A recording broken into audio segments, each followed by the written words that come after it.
Mm-mm.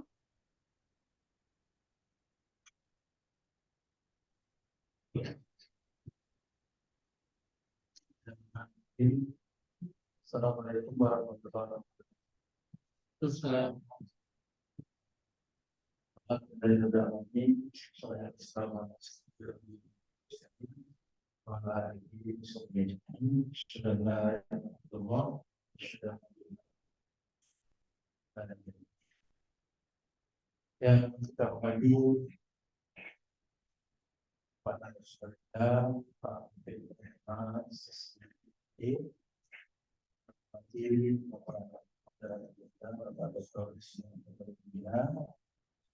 dan hari juga bersama kita di ruang itu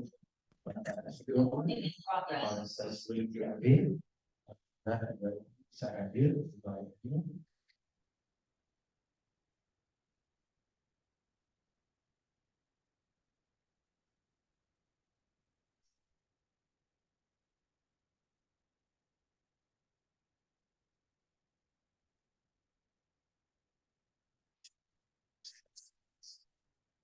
Pertama kita bersyukur kepada Allah Subhanahu wa Ta'ala. Alhamdulillah kita diberi kesempatan lagi untuk melaksanakan kuliah umum sekali kalinya kedua kali secara online. Setelah beberapa waktu yang lalu kita hadirkan narasumber dari PT PPR. Alhamdulillah jalan lancar. Kita berharap juga pada kesempatan hari ini bisa berjalan lancar dan memberikan manfaat kepada kita semua. Selanjutnya salam dan salam kita sampaikan kepada Nabi besar Muhammad Shallallahu Alaihi Wasallam. Allahumma shalli ala Muhammad. Bapak Ibu yang berbahagia, baik yang hadir secara online ataupun dalam ruangan kerja pada siang hari ini, kami sangat berbahagia atas kehadiran dan partisipasi Bapak Ibu semua. Pada kesempatan kali ini, kuliah umum mengangkat judul peran pemodelan kualitas udara ambien dalam proses persetujuan lingkungan dan persetujuan teknis pemenuhan baku mutu emisi. Banyak pihak yang berkaitan dengan ini, tentu saja terkhusus adalah dari pihak kampus sendiri. Saya juga sudah menyampaikan dalam acara ini kepada Badan Kerjasama Teknik Lingkungan Wilayah Sumatera. Mudah-mudahan ada yang hadir, ya termasuk juga kampus dari Pak Alvin sendiri. Juga hadir kita lihat di online, di offline, maaf, Bapak Ibu dari dinas-dinas terkait, juga ada dari Dinas Lingkungan Hidup Provinsi Sumatera Barat, Ibu. Kemudian juga dari PAW ada Pak Fadri, kemudian ada juga dari Dinas Perkim ya kalau tidak salah, ataupun ada yang lain yang mana saya belum biar update ya, karena baru kejadian. Kami sangat berbahagia dan mudah-mudahan apa yang kita lakukan ini bisa memberikan manfaat kepada Bapak Ibu semua, khusus juga kepada mahasiswa, bisa melihat bagaimana aplikasi ya dari mata kuliah yang didapatkan dalam perkuliahan dalam memberikan solusi terhadap permasalahan yang ada di lingkungan. Mudah-mudahan acara kita yang berjalan dengan lancar dan memberikan manfaat. Demikian mungkin yang bisa disampaikan. Maaf jika ada kekurangan dalam penyelenggaraan kuliah umum kita pada siang hari ini. Saya akhiri. Assalamualaikum warahmatullahi wabarakatuh.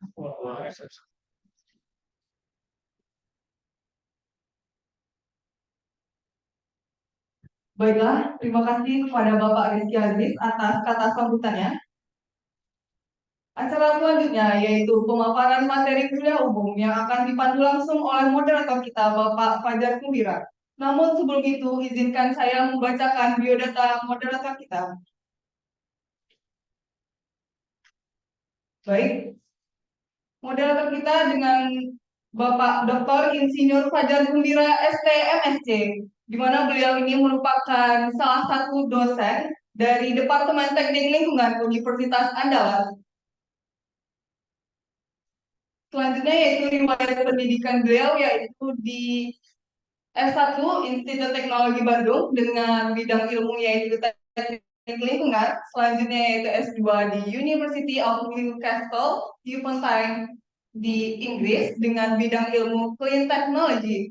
Selanjutnya yaitu S3 di Kyoto University Jepang dengan bidang ilmu energy science. Baiklah, untuk acara selanjutnya akan saya serahkan langsung kepada moderator kita, yaitu Bapak Fajar Gembira. Pada Bapak Fajar, disilakan. Baik, terima kasih. Bismillahirrahmanirrahim. Assalamualaikum warahmatullahi wabarakatuh. Alhamdulillahirrahmanirrahim. Muhammad. Salam penghormatan saya tumpahkan kepada Pak Adem. Alhamdulillah pada siang hari ini kita sudah berkumpul secara online dan secara offline untuk mengikuti kuliah umum. Tapi sebelum saya narasumber, izinkanlah saya menyampaikan sebagai moderator sedikit pendahuluan tentang urgensi sampai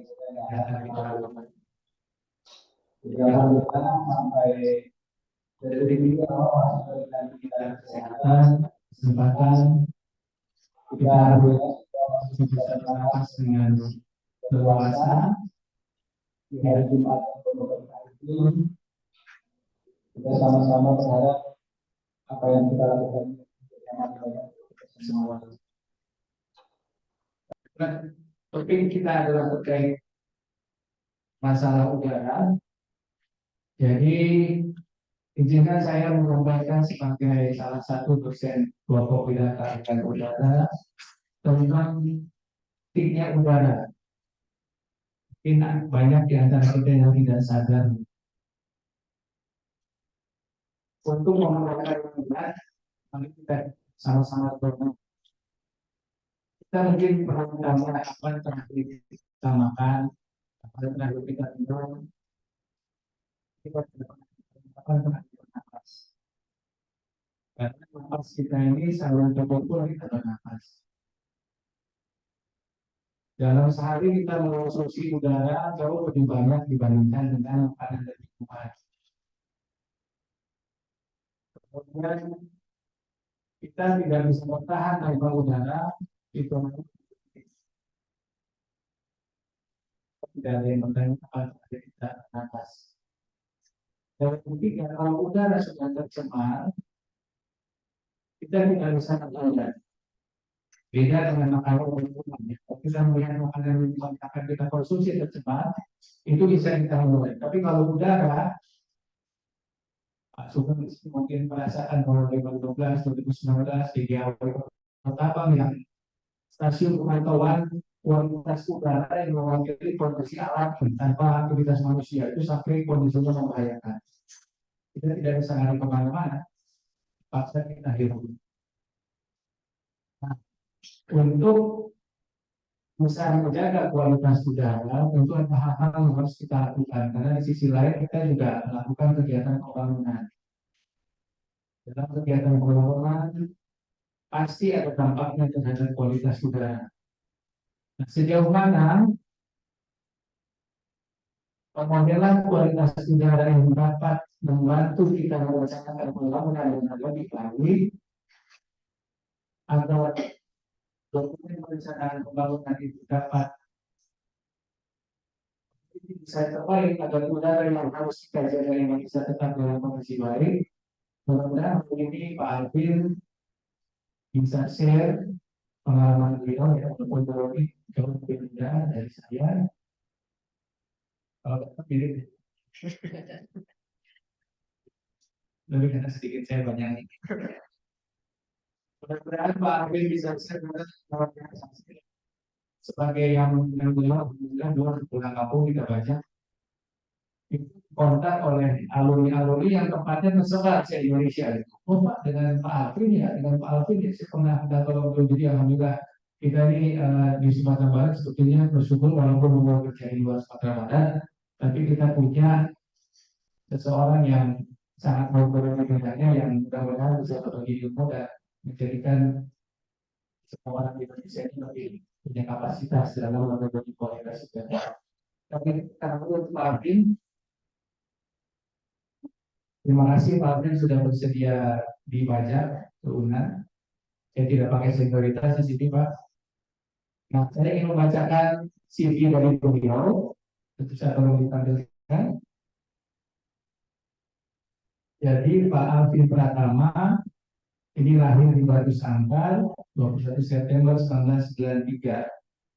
Saat ini beliau adalah dosen di program studi sains atmosfer dan kelautan di Institut Teknologi Sumatera. Kemudian pendidikan beliau S1 di Teknologi, Fakultas Ilmu dan Teknologi Kimia, Institut Teknologi Bandung. Kemudian S2-nya di Magister Teknik Lingkungan, Fakultas Teknik Sipil dan Lingkungan, Institut Teknologi Bandung. Jadi ini kombinasi yang langka ini, meteorologi dan teknik lingkungan. Dan ternyata memang dari dua latar belakang pendidikan ini tercipta ruang tanda petik seorang yang insya Allah mumpuni untuk masa hari ini kita akan mendengarkan paparan dari beliau terkait peran pemodelan udara terutama dikaitkan dengan penyusunan dokumen lingkungan dan studian teknis ya. Jadi Pak Alvin sejak 2020 ya menjadi dosen, tapi saya yakin dari ngobrol-ngobrol informal banyak sekali pengalaman di konsultan beliau terkait dengan pemodelan. Baik, untuk menghemat waktu, kita berikan kesempatan Pak Alvin untuk menyampaikan paparannya kepada Pak Alvin. Sudah tempat bagi persilakan.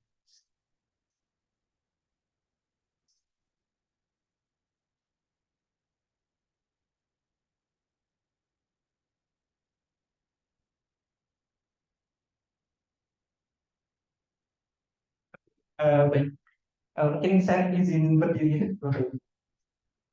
Baik, terima kasih Pak Fajar. Assalamualaikum warahmatullahi wabarakatuh. Ya, yang saya hormati Bapak Kepala Departemen Teknik Lingkungan, Aziz. Kemudian di sini juga sudah bergabung dengan kita Bapak Sugeng, Kepala PLI Produk Haber. Kemudian yang saya hormati Bapak Ibu dosen dari Departemen Teknik Lingkungan UNAN. Kemudian Bapak-Bapak, Ibu, serta rekan-rekan semuanya yang telah menyempatkan waktu gitu ya untuk kita saling berdiskusi terkait dengan pemanfaatan model kualitas udara.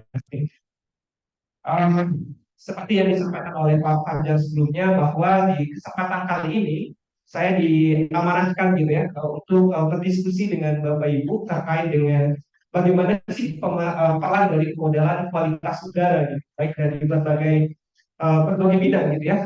Mungkin nanti Bapak Ibu dalam urusan studi teknis emisi atau dalam AMDAL atau dalam penelitian gitu ya seperti itu. Nanti kita lihat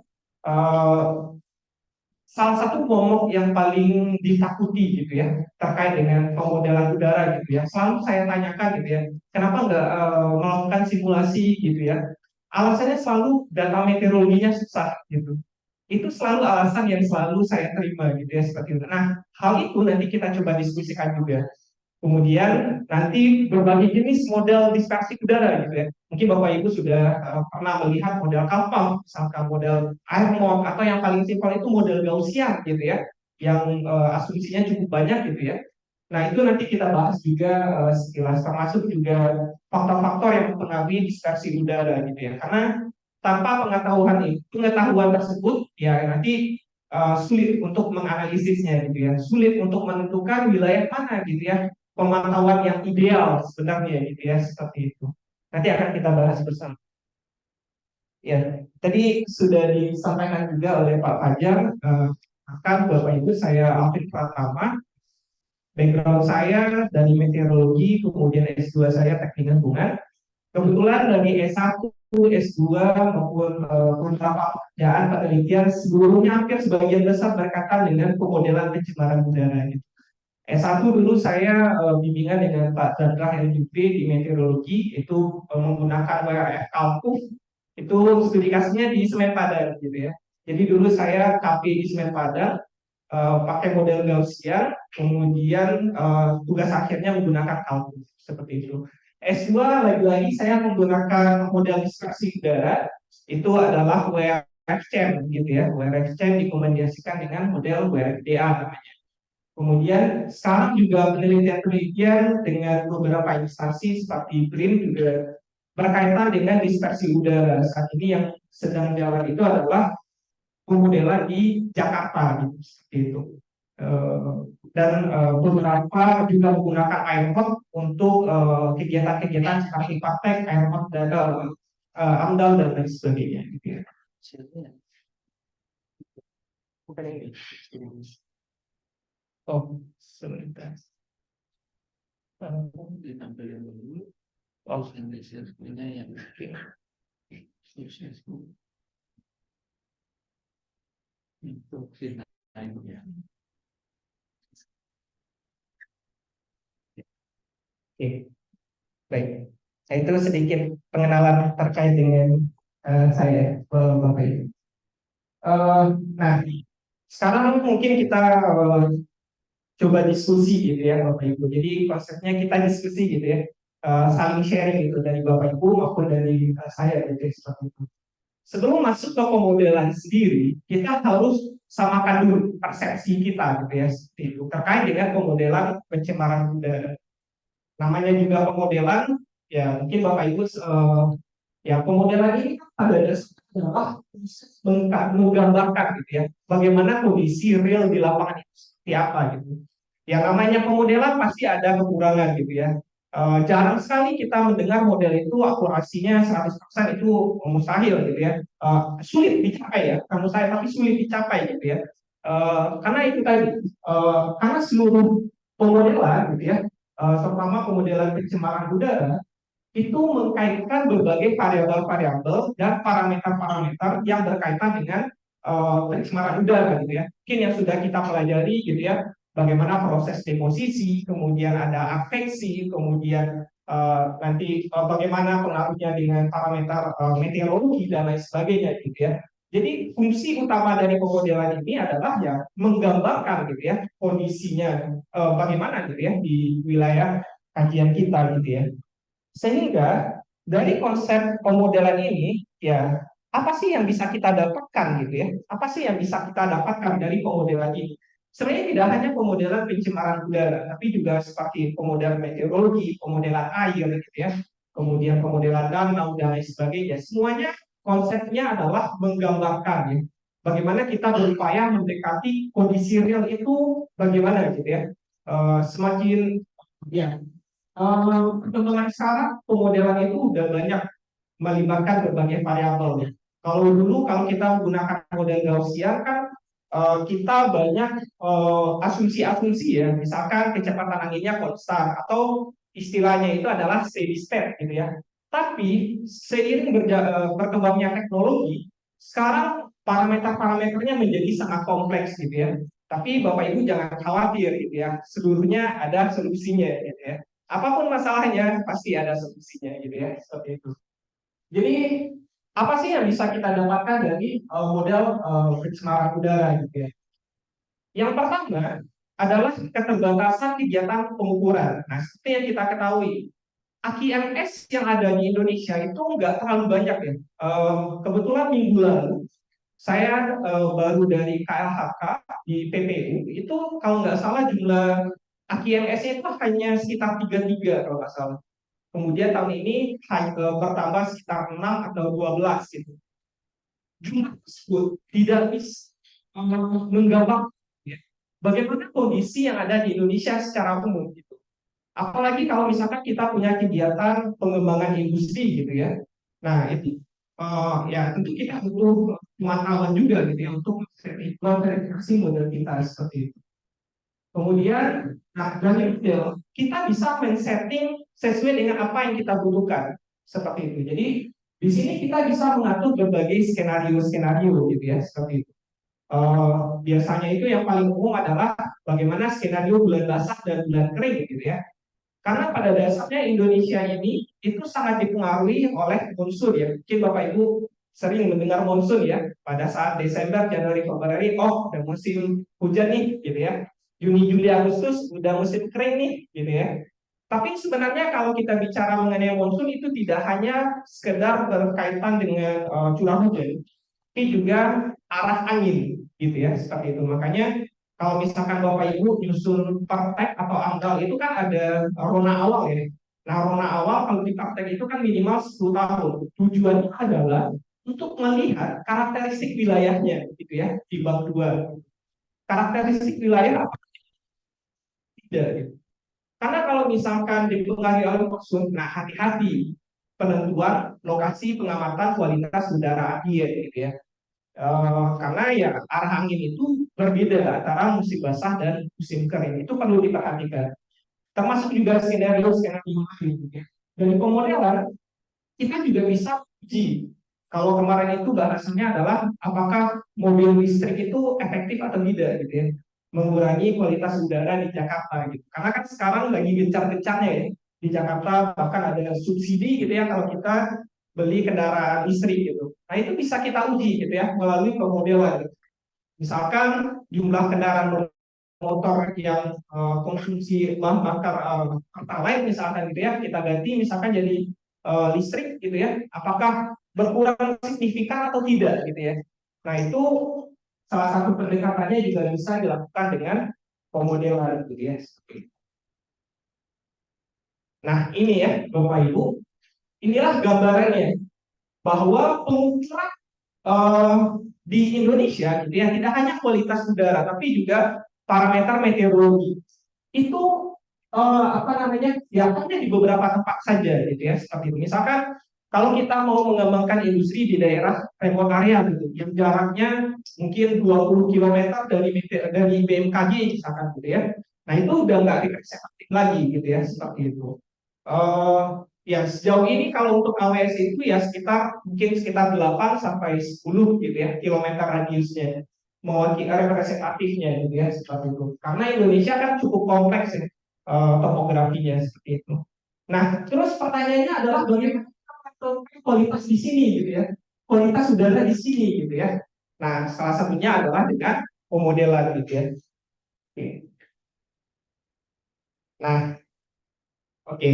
Nah, karena di apa namanya di temanya itu dibenturkan dengan persetujuan teknis gitu ya. Mungkin Bapak Ibu juga sudah sering lihat ini ya. Kapan kita melakukan kajian teknis, kapan kita melakukan standar teknis, karena dua-duanya beda ya dalam persetujuan teknis emisi gitu ya. Persetujuan teknis ini merupakan sebuah standar perlindungan dan pengelolaan lingkungan hidup gitu ya. Jadi ini adalah salah satu standar ya. Kalau dulu kan langsung ke AMDAL ya. Kalau sekarang kita harus melakukan praktek emisi dulu ya, atau limbah dan lain sebagainya gitu. Nah untuk praktek emisi, nah ini ada kajian teknis dan standar teknis. Nah, kapan kita melakukan kajian teknis? Nah ini ya, kalau misalkan pertama wilayah kita berada di WPPMU kelas 1 gitu ya. Kemudian yang kedua adalah jika emisinya ini besar ya, tinggi ya. Dari mana kita tahu? Dari KPLI-nya ya. Nanti peraturan itu ada KBRI yang memiliki dampak emisi tinggi gitu ya. Atau yang ketiga adalah baku mutu emisinya belum ada gitu ya, seperti itu. Maka kita melakukan kajian teknis gitu ya. Di kajian teknis ini, kalau Bapak Ibu lihat di tabel 21 di bab 4-nya nanti ya. Jadi dokumen praktek itu ada sekitar 7 bab ya kalau nggak salah, dari deskripsi kegiatan nanti sampai ke XML ya. Kemudian di bab 4-nya itu adalah perakiraan dampak gitu ya. Jadi kalau misalkan Bapak Ibu mau mengembangkan industrinya, peningkatan kapasitas produksi gitu ya, ya kita harus menentukan gitu ya di titik-titik sebaran ini berapa tingkat konsentrasinya gitu. Konsentrasi tertinggi ada di mana gitu ya. Ya lagi-lagi semuanya ya pendekatannya salah satunya dengan modeling udara gitu ya, seperti itu. Model dispersi udara. Seperti itu. Oke. Nah, setelah kita mengetahui ya konsep dasar dari pemodelan, kemudian buat apa sih model itu gitu ya. Nah, sekarang kita masuk perlahan-lahan ke pemodelan pencemaran udara gitu ya. Apa sih yang perlu kita siapkan gitu ya dalam pemodelan pencemaran udara? Jadi ada 5 tahap Bapak Ibu yang perlu kita perhatikan gitu ya sebelum melakukan pemodelan pencemaran udara. Yang pertama adalah kita harus mempelajari karakteristik dari emisi kita ya. Seperti yang kita ketahui, sumber emisi ada bermacam-macam, ada dari sumber titik, area, garis, flare, volume, dan lain sebagainya gitu ya, seperti itu. Masing-masing itu perhitungan beban emisinya berbeda-beda, jadi perlu dipastikan gitu ya. Kemudian ya kalau untuk praktek emisi khusus untuk sumber tidak tergerak ya. Jadi untuk sumber titik ataupun sumber-sumber fugitif biasanya. Misalkan dari stockpile atau misalkan dari crusher gitu ya. Nah itu diasumsikan sebagai sumber area atau sumber tidak bergerak gitu ya. Kemudian yang kedua adalah ruang lingkupnya gitu ya. Jadi ruang lingkupnya mau seberapa besar gitu ya. Karena pada dasarnya model mau seberapa luas bisa dimodelin gitu ya. Tapi ya nanti balik lagi ke spesifikasi komputernya gitu ya seperti itu. Yang ketiga adalah mencermati wilayah studi ya seperti itu. Jadi pengamatan udara ambien awal itu penting sekali ya untuk mengetahui seberapa besar sebenarnya daya tampung dari lingkungan gitu ya. Apakah lingkungan masih cukup mampu menerima kontribusi dari kegiatan kita gitu ya seperti itu. Nah itu nanti dalam simulasinya gitu ya seperti itu. Kemudian di sini juga ada keywordnya adalah mempelajari kondisi meteorologinya. Ini penting sekali ya, karena pada dasarnya emisi yang keluar dari sumbernya, ketika dia keluar, maka dia akan bertemu dengan dinamika atmosfer. Ya dinamika atmosfer banyak ya, misalkan angin, turbulensi, dan lain sebagainya gitu ya seperti itu. Makanya itu perlu dikaji. Makanya kalau di dokumen-dokumen kajian awal meteorologi itu penting sekali seperti itu ya. Kemudian lalu kita simulasikan sebaran polutannya. Nah, simulasi ini nanti kita banyak modelnya gitu ya, tapi mana yang mudah, gampang nanti kita bahas. Kemudian terakhir adalah hasil perakhiran dampak. Nah, ini maksudnya adalah ya tadi, misalkan kita yang menentukan titik pengamatannya gitu ya. Pengamatan kualitas udara ambien apakah sudah cocok atau belum gitu ya, seperti itu.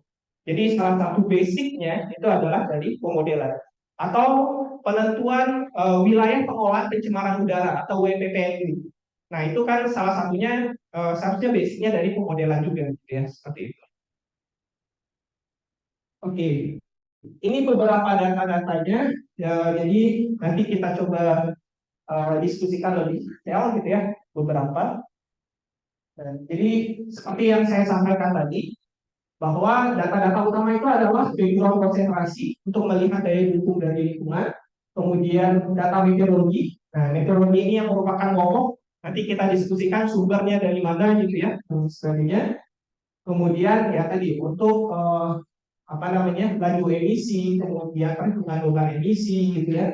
Kemudian model-model sekarang juga sudah terintegrasi dengan topografi gitu ya, land use gitu. Dan lain sebagainya. Itu semuanya tersedia ya Bapak Ibu. Jadi kalau misalkan di wilayah Bapak Ibu, misalkan saya nggak ada nih topografinya gitu ya, belum melakukan digitasi gitu ya. Ada nggak alternatif lain? Ada. Nanti kita bahas gitu ya, seperti itu. Oke. Sedikit saya singgung terkait dengan faktor yang mempengaruhi disrupsi udara. Mungkin beberapa saja yang ingin saya sampaikan gitu ya. Sebenarnya banyak faktor yang mempengaruhi gitu ya. Kalau misalkan Bapak Ibu pernah menggunakan model iMod gitu ya, itu inputannya bahkan sekitar 7 atau 8-an gitu ya, seperti itu. Ada close basic gitu ya, tinggi dasar awan, ada tutupan awan dan lain sebagainya. Tapi di kesempatan kali ini saya bahas beberapa hal yang penting gitu ya. Nah, tentunya faktor pertama yang menentukan adalah arah dan kecepatan angin. Nah, ya sebelumnya saya sempat diskusi juga dengan Pak Fajar gitu ya. Bagaimana sih cara membaca angin gitu ya? Angin pada dasarnya bisa divisualisasikan menggunakan windrose ya, atau mawar angin gitu ya, seperti itu. Dan hati-hati Bapak Ibu, angin dan arus itu berbeda caranya. Kalau angin itu bacanya dari gitu ya, dia berasal dari ya angin. Nah kalau arus itu bacanya ke gitu ya, kemana arusnya gitu ya, seperti itu. Nah kalau ini berarti anginnya berasal dari tenggara gitu ya. Nah, kenapa arah dan kecepatan angin ini penting? Tadi seperti yang saya sampaikan, karena dia mempengaruhi pergerakan dari polutan itu sendiri ya, proses adveksi seperti itu. Dan di Indonesia, arah dan kecepatan angin ini sangat dipengaruhi oleh monsun gitu ya. Ada tipe monsunal gitu seperti itu. Dimana kalau menurut penelitian RMH gitu ya, menyebutkan bahwa eh, suatu kondisi disebut dengan monsun gitu ya, misalkan monsun Asia dan monsun Australia, itu jika kecepatan angin itu berbeda minimal 120 derajat gitu ya. Makanya hati-hati Bapak Ibu. Kalau misalkan kita hanya simulasikan di musim basah misalkan, ya angin berasal dari utara gitu ya. Nah, tapi pada saat musim kering, ya angin dari selatan, dari Australia seperti itu. Nah, tentu dampaknya juga berbeda gitu ya seperti itu. Nah itu hati-hati gitu. Nah biasanya di beberapa dokumen skenario-skenario tersebut dimasukkan gitu seperti itu. Karena pada dasarnya ya simulasi yang dilakukan adalah dalam kondisi worst case gitu ya seperti itu. Yang kedua adalah curah hujan gitu ya. Kita kenal ada di posisi basah gitu ya. Nah itu salah satu pemain utamanya adalah hujan itu. Dan kalau kita lihat lebih jauh tipe curah hujan di Indonesia itu beragam gitu ya. Ada yang tipe monsunal ya yang umum ya. Desember, Januari, Februari, Juni, Juli, Agustus kering gitu ya seperti itu. Tapi kalau tipe ekuatorial itu rata-rata hampir sepanjang tahun itu basah gitu ya. Misalkan di Sumatera Barat gitu ya. Itu kan ya tipenya kondisinya adalah real gitu ya. Ini berdasarkan BMKG gitu ya dari Pak Edwin Adriani seperti itu. Kemudian ada juga yang tipe lokal ya. Nah lokal ini biasanya di wilayah-wilayah timur. Nah ini perlu diperhatikan juga ya seperti itu. Nah selanjutnya yang penting itu adalah topografi. Nah kenapa topografi? Karena kebetulan pas saya tugas akhir di Semen gitu ya, kan di apa namanya di bagian ya di arah barat ya. Nah itu kan di arah timur itu kan banyak bukit ya, bukit barisan dan lain sebagainya gitu. Rupanya dari simulasi itu terjadi fenomena yang namanya moon trapping. Jadi moon trapping ini adalah ketika polutan itu tidak bisa melewati bukit gitu. Kenapa tidak bisa melewati bukit? Karena kecepatan anginnya nggak kuat mendorong gitu ya bukit tersebut. Akibatnya apa? Akibatnya adalah terjadi penumpukan di bagian lembah gitu ya seperti itu. Termasuk juga beberapa yang saya lihat adalah PLTU gitu. PLTU itu rata-rata emisinya cukup tinggi, curungnya cukup tinggi gitu ya. Bahkan terakhir itu yang PLTU di Jawa Barat itu ketinggiannya sampai 200 meter gitu ya. Itu nah itu hati-hati juga gitu ya. Maksudnya persebarannya pasti jauh gitu ya. Persebarannya jauh untuk sampai ke permukaan gitu ya seperti itu. Nah itu perlu diperhatikan juga. Nanti ada contohnya juga saya perlihatkan. Kemudian, nah ini yang di Semen Padang. Jadi ada penumpukan gitu ya di bagian lembah gitu ya. Kemudian ini juga ada apa namanya penumpukan gitu ya di bagian lembah karena anginnya nggak kuat mendorong gitu ya polutannya sehingga dia menumpuk di bagian lembah. Nah daerah-daerah seperti inilah yang perlu dikelola gitu ya, yang perlu diperhatikan seperti itu. Kemudian, nah kemudian faktor selanjutnya itu ada yang namanya turbulensi ya. Turbulensi ini dipengaruhi oleh radiasi gelombang panjang yang dipancarkan tadi, gitu ya. Kan kalau kita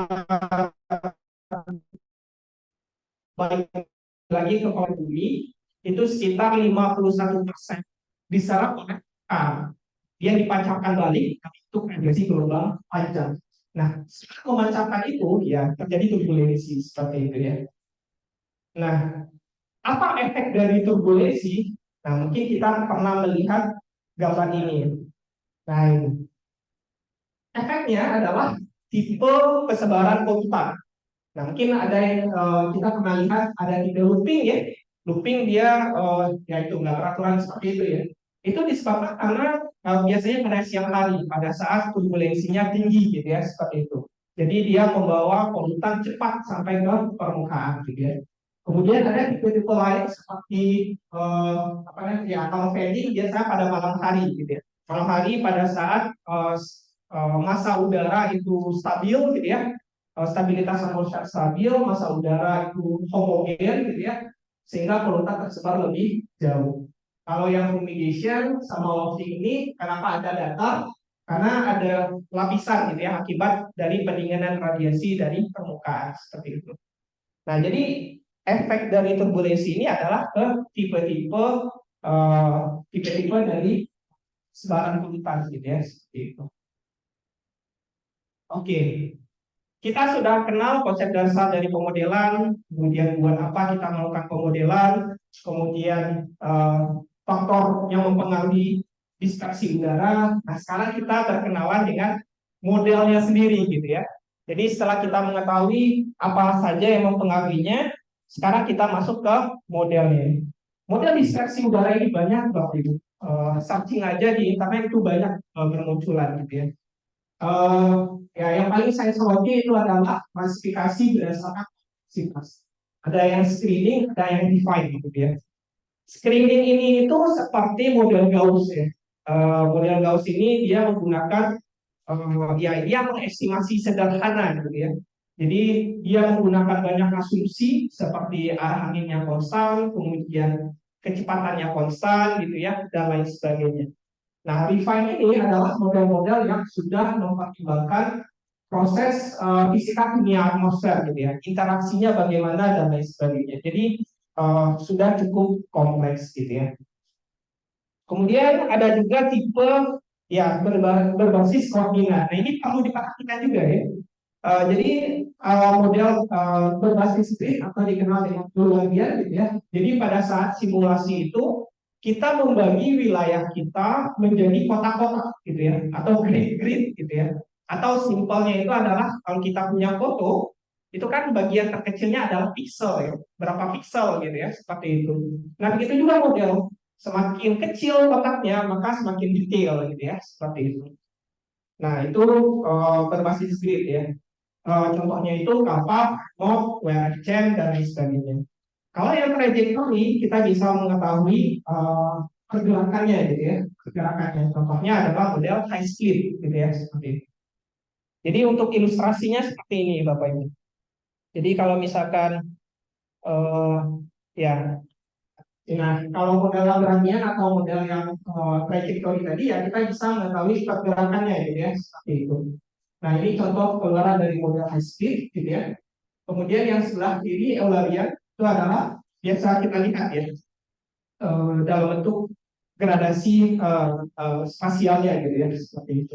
Ini juga salah satu contoh persebaran ya polutan di wilayah kajian gitu. Nah, itu jenis-jenis modelnya Bapak Ibu.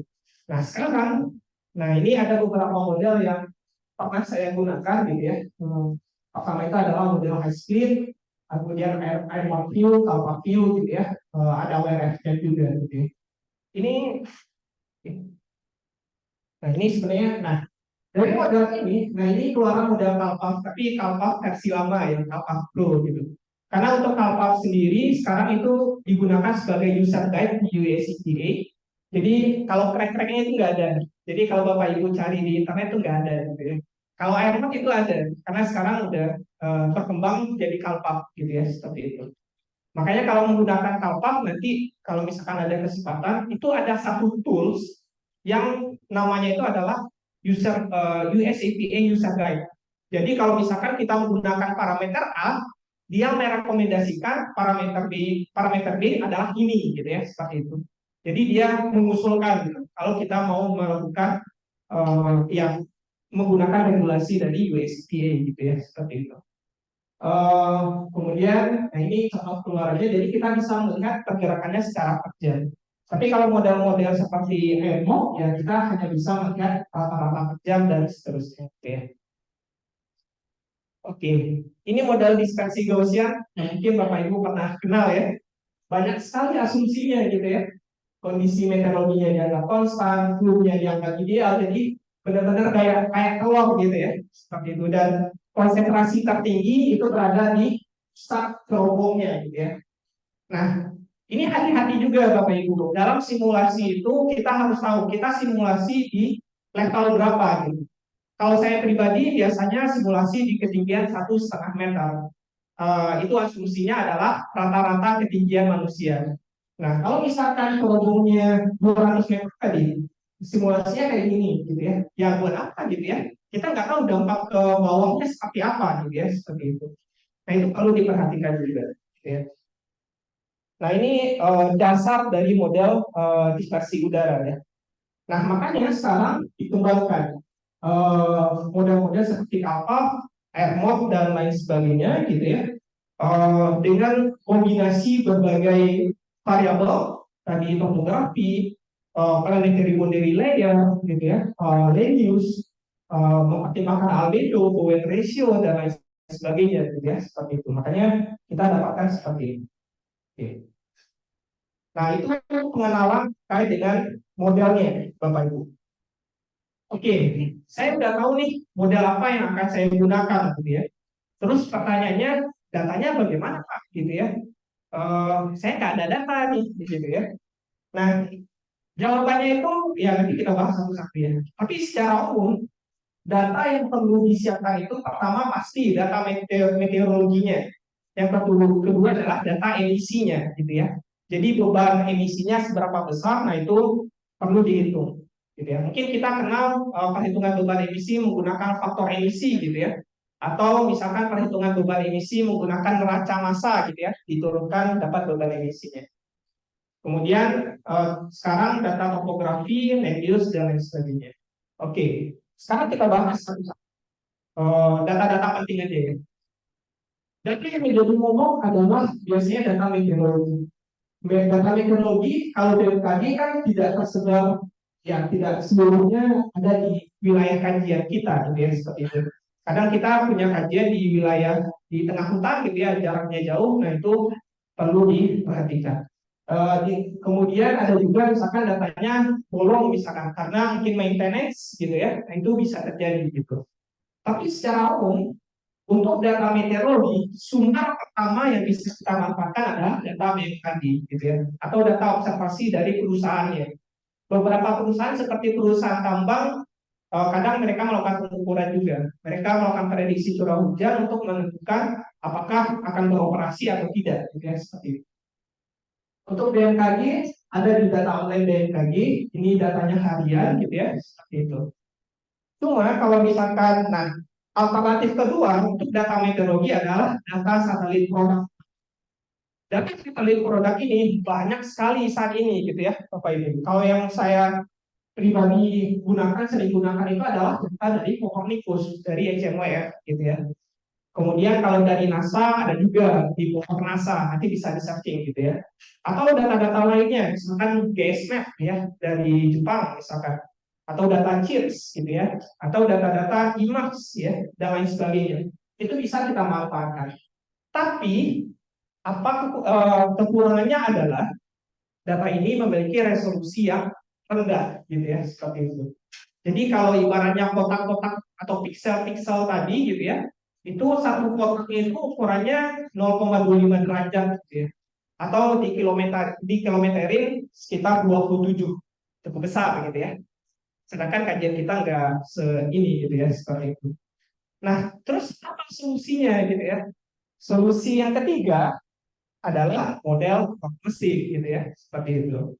Model prognostik ini adalah model prediksi cuaca yang dikeluarkan oleh berbagai lembaga meteorologi dunia. BMKG juga mengeluarkan menggunakan WRF, MM5 gitu ya, atau model-model prediksi cuaca lainnya gitu ya, seperti itu. fungsi utamanya atau sederhananya adalah yang piksel yang besar tadi itu bisa dikecil. Jadi 5 kilo atau 1 kilo. Itu ada metodenya di WRF gitu. Nah, saya belajar WRF kebetulan juga 1 tahun gitu ya. Jadi model 1 dan model 2 gitu. Eh, dan sebenarnya bisa dipelajari gitu ya seperti itu. Atau alternatif lain juga ada di situs Weblex namanya. Itu juga menyediakan data model stick gitu ya seperti itu. Nah, ini adalah 3 sumber data meteorologi yang umum digunakan gitu ya. Ada data dari BMKG, ada data dari satelit produk, atau yang ketiga model prognostik. Masing-masing mempunyai kelebihan dan kekurangannya gitu ya seperti itu. Oke.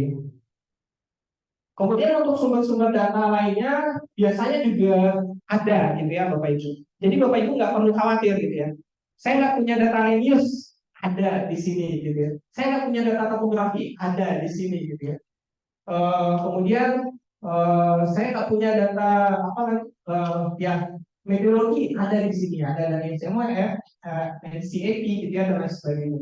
Sumber datanya ini dari .src.com, ini adalah situs resmi dari Kalpuk gitu ya Bapak Ibu. Atau sekarang bisa download juga sendiri ya. Beberapa model yang keluar sekarang seperti Kalpaview atau AirMoview itu sudah terintegrasi. Jadi Bapak Ibu nggak perlu download satu-satu lagi gitu ya. Jadi nanti saya perlihatkan juga di akhir. Jadi bahkan sekarang itu ada SRTM 1 ya. SRTM 1 itu 30 meter ya. 30 meter. Tapi belum seluruh Indonesia. Kemarin saya coba download di daerah Sulawesi Utara itu nggak ada. Tapi di Jawa Barat, di sekitar Pelabuhan Ratu itu ada. Gitu ya. Jadi belum seluruhnya ada untuk SRTM 1. Tapi untuk SRTM 3 yang 90 meter itu ada di Indonesia. Bisa dimanfaatkan gitu ya, seperti itu. Data Lenius kalau tidak ada juga terintegrasi gitu ya dengan model-model yang ada sekarang, AlphaView, AirView dan lain sebagainya. Terus apa yang kita dapatkan dari pemodelan? Yang pertama kita bisa mengetahui output konsentrasi di masing-masing titik gitu ya. Jadi kalau misalkan Bapak Ibu melakukan simulasi, Bapak Ibu pengen tahu konsentrasi di pemukiman berapa gitu ya, itu bisa dikeluarkan. Konsentrasi tertinggi di mana itu bisa dikeluarkan gitu ya. Kemudian peta isoplet pasti, kemudian ya graf jarak ya. Nah, jarak juga penting ya. Jadi seberapa jauh sih jarak dari cerobong kita ke konsentrasi tertinggi itu bisa dikeluarkan gitu ya seperti itu.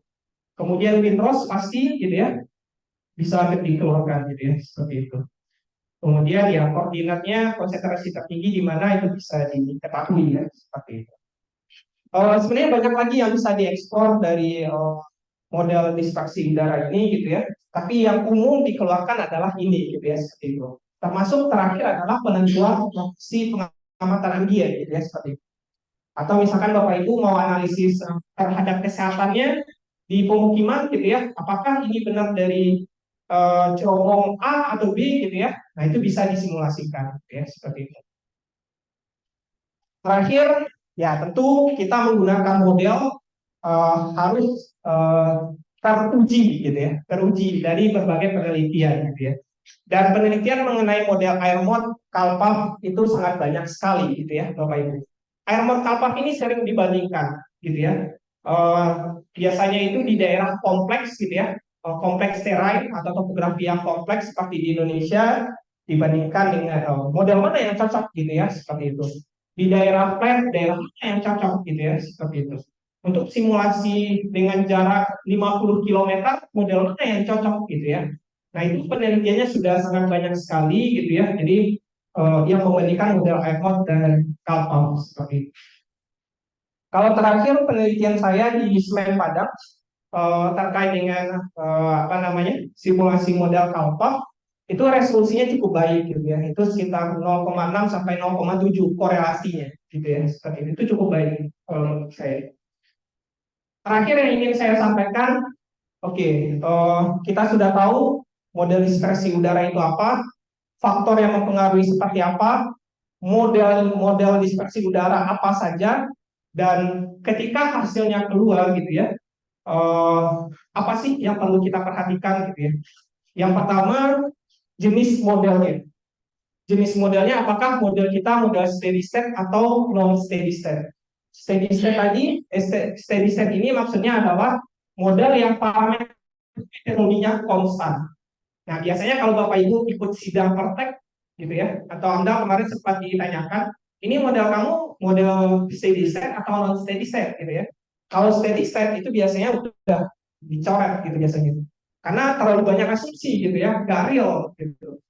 Kalau non steady state itu inputannya itu berubah tiap waktu. Kalau di Arman itu 4 jam dia berubah gitu ya, seperti itu. Yang kedua, topografi dan land use itu perlu diperhatikan, kemudian data emisi dan karakteristik sumber emisi itu perlu diperhatikan. Nah, yang keempat yang saya merahin adalah level dispersi. Level dispersi ini kadang lupa disetting gitu ya, lupa disetting sehingga dispersi atau isoplat yang keluar itu ya udah ketinggian 200 meter gitu ya. Sedangkan kita hidup di permukaan gitu ya. Jarak 200 ke permukaan kan jauh gitu ya, seperti itu. Eh, nah, kadang lupa disetting gitu. Biasanya itu ya mungkin perlu ditanya juga gitu ya, apakah ini simulasinya di ketinggian berapa gitu ya, di level berapa gitu, di permukaan kah atau di level cerobong gitu ya, seperti itu perlu diperhatikan. Selanjutnya adalah skenario yang saya skenario ini penting tadi karena wilayah kita itu sebagian ya umumnya adalah daerah monsunal gitu ya, walaupun beberapa ada yang teritorial dan lain sebagainya, di mana tadi saya sampaikan arah angin itu berbeda minimal 120 derajat gitu ya. Itu hati-hati karena itu berdampak ke lokasi pemantauan ambien nanti seperti itu. Nah, kemudian simulasi konsentrasi yang dilakukan. Apakah kontribusi atau background konsentrasi? Nah, ini juga sering dilakukan yang saya lihat gitu ya.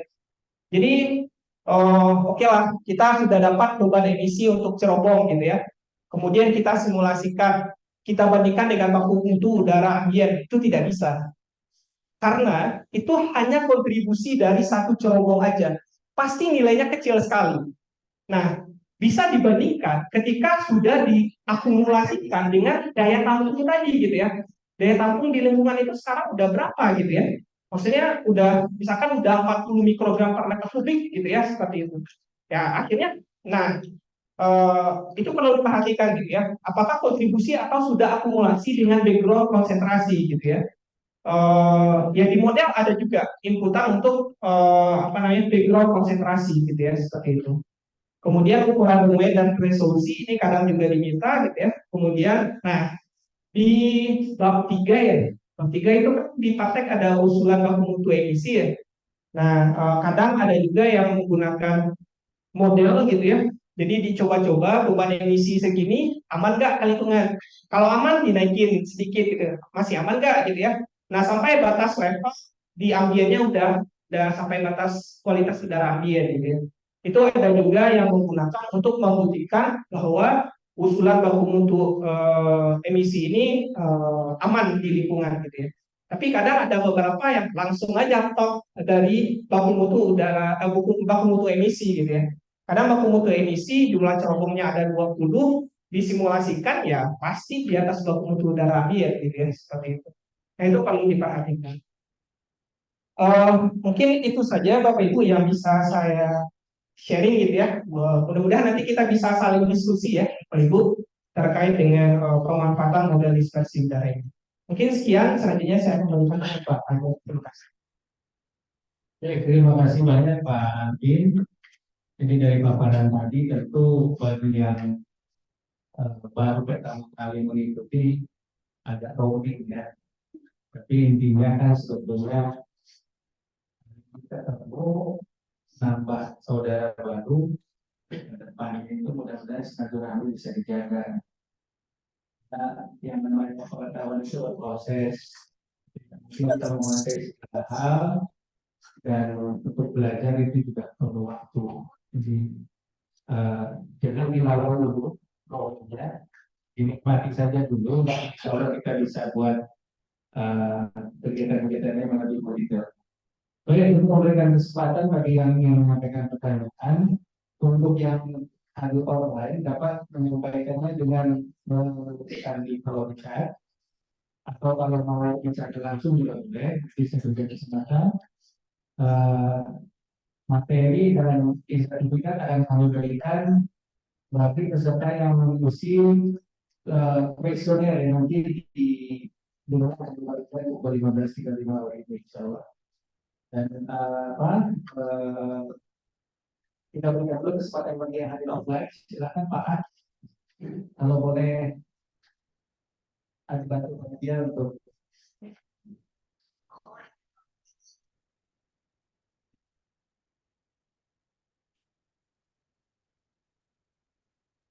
kita kumpulkan dulu dari 3 orang ya yang hadir offline. Ada dulu, silakan Pak.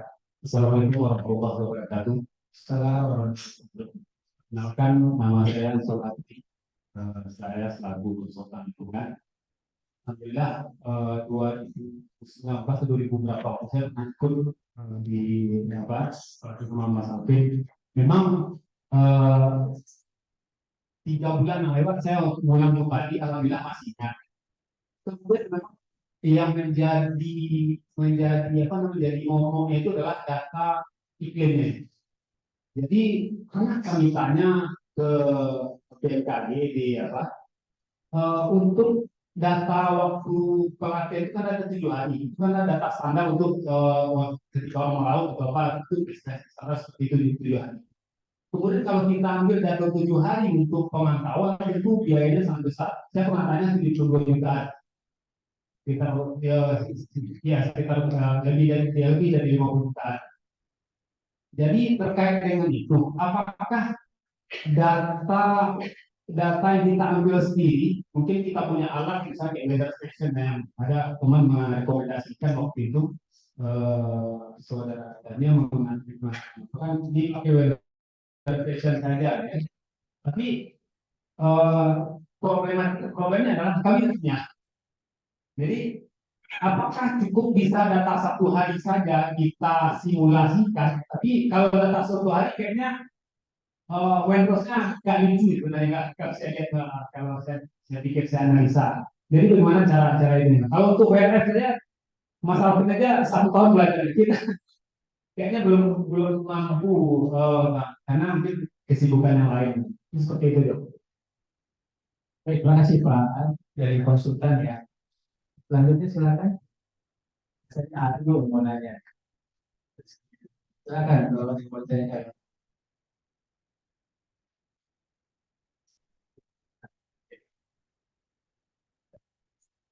Belum, halo. Baik, silakan yang hadir kalau ada yang mau ditanyakan. Ya, silakan. Sebutkan identitas dan asalnya ya. Sebelumnya perkenalkan apa semuanya, nama saya Farah, mahasiswa dengan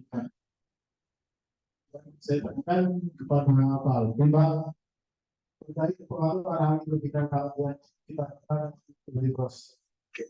Untuk data Windros ini Pak, apakah dapat kita gunakan untuk landscape wilayah berbeda Pak? Seperti contohnya di Padang sendiri itu seperti kita gunakan data Windros yang didapatkan di daerah perbukitan seperti daerah dekat Sungai Padang, kita gunakan juga data tersebut untuk digunakan di wilayah landscape-nya data Pak, seperti di dekat Taplaw atau di daerah sekitarnya Pak. Apakah data tersebut tetap relevan dipakai atau tidak bisa dipakai lagi?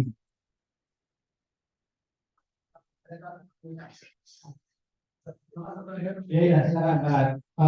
Jadi ini terkait dengan data meteorologi ya. Jadi kita punya data di Kota Padang. Kemudian kita ada simulasi di daerah seperti kurang sekitar 250 km dari Kota Padang. Daerah topografinya datar. Kemudian kalau data yang di Padang itu mungkin data di daerah di daerah pelabuhan misalnya. Apakah data yang sekitar 250 km yang di Padang pakai misalnya ke arah Dharmasraya atau ke daerah Pasaman Barat misalnya, apakah itu bisa? Baik, untuk dari Baik, Pak Zahri, silakan dari konsultan juga ya. Tapi kalau pertama sekali Pak itu tembakannya. Tapi saya punya dua. Pertama sekali saya ingin berbincang juga dengan Pak Juga. Eh, saya susah mungkin kadang-kadang berkeberanian ya Pak terkait dengan masalah awal. Kenapa Pak? Karena kan kita mengukur MBA itu kan di bawah di atas tanah itu 1 meter Pak. Ya kan? Apa namanya, kalau itu kan 1 meter Pak. Di atas tanah kan itu permukaannya. Nah sekarang kita bicara kan di tanah bisa di atas 10 meter 10 meter kan mungkin bisa di atas 1 meter tergantung posisi dari aneh meter yang ada di seperti itu gitu. Nah sampai di mana sejauh mana korelasi antara Windows dengan ukuran kami ini kami sering berseberangan yang banyak di Pak dulu satu apa ini pokoknya sering ke saya minta ini makanya saya katakan sekarang kesempatan saya bertanya itu yang kedua Pak itu pertama. Yang kedua, karena gini Pak, karena memang pengadaan Microsoft ke susah ya, karena memang gini, karena kalau kita memang sampai ke level sebelum aktivitas itu kita minta ke BMKG itu memang itu kan biaya tahun itu kita sampai di juta. Kalau kita tangkap, satu itu bisa sekitar 22, kalau dia ada primer itu sekitar 12 sampai 15 juta. Ya, mahal lah. Nah, terus yang pertama kami itu kita dengan maka kita memang terpaksa mengambil sumber dari tempat air yang memang kita bisa fungsikan seperti apakah itu di tabing ataupun di maritim itu bisa kita gunakan di sepanjang pantai barat Sumatera barat. Ini yang kedua Pak, eh, dalam dokumen lingkungan ya itu kan biasanya kita kan prediksi. Nah, saya tadi nggak keliru juga Pak, bahwa menggunakan metodenya Paus itu sekarang sudah ditinggalkan, kan gitu ya. Apakah itu tidak bisa dipakai lagi Paus itu atau memang ketinggalan zaman atau memang gimana nih Pak? Karena gini Pak, saya pribadi itu hanya punya Paus ya, karena dari dulu kita berbahasa itu sudah bertahun pasti belajar dengan beliau dan dibikinkan semacam satu rumus di Excel. Kalau keluar kan gampang Pak ya, tinggal kita tanya gitu. Nah kalau pakai model sekarang itu website teknologinya yang mudah-mudah nih Pak. Terus saya nggak ngerti soal modeling, tapi kalau pakai Windows ngerti. Nah, apakah modeling Gauss itu nggak bisa dipakai lagi atau masuk butuh di mana? Makasih Pak, pokoknya jawabannya Pak. Ini kesempatan dengan saya dengan wajar ini. Iya, ya, baik, terima kasih. Makasih. Jadi yang pertama tadi saya sudah paham yang korelasi Windows dengan itu Pak Zahri. Maksudnya kalau data Windows dengan Tiga dari hampir sampai tiga versi itu lagi. ya. Nah, itu kan itu bawah Jadi klarifikasi kalau sumber data dari mana yang berapa itu biasanya pengukuran angin ini. Oke, silakan Pak Amir. Jadi dari ini dulu ya.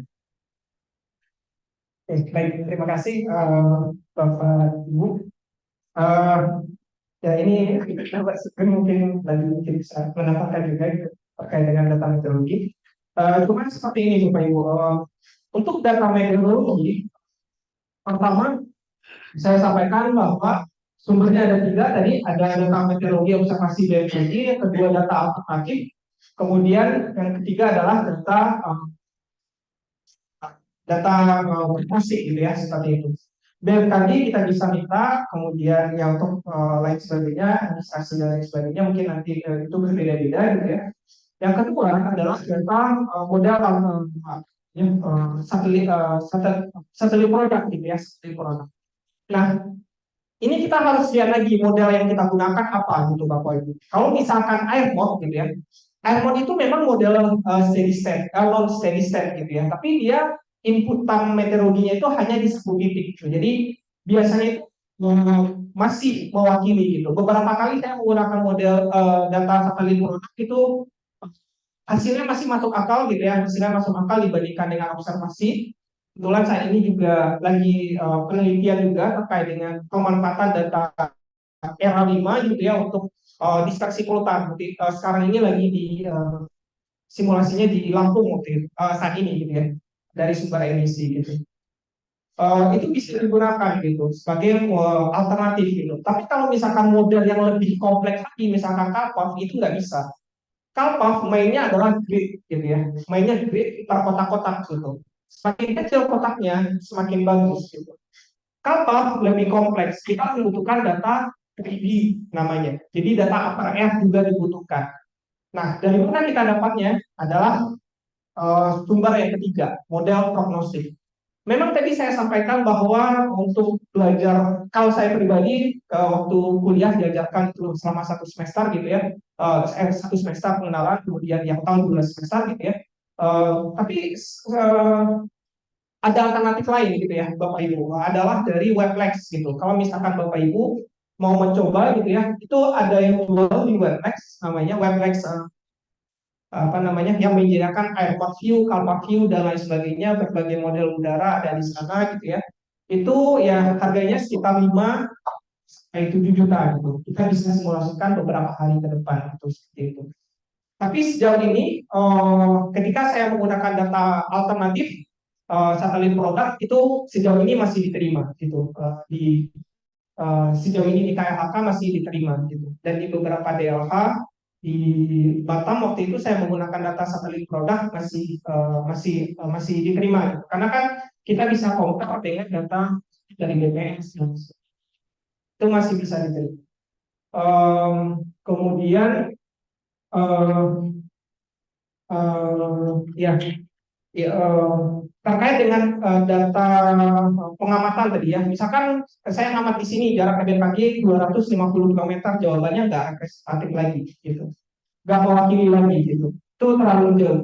Kalau dulu apa namanya ya, dari beberapa diskusi dengan dosen saya di meteorologi, kemudian beliau juga beberapa melakukan penelitian yang tadi untuk daerah kompleks itu rata-rata dia hanya representatif sekitar 8 sampai 10 km gitu.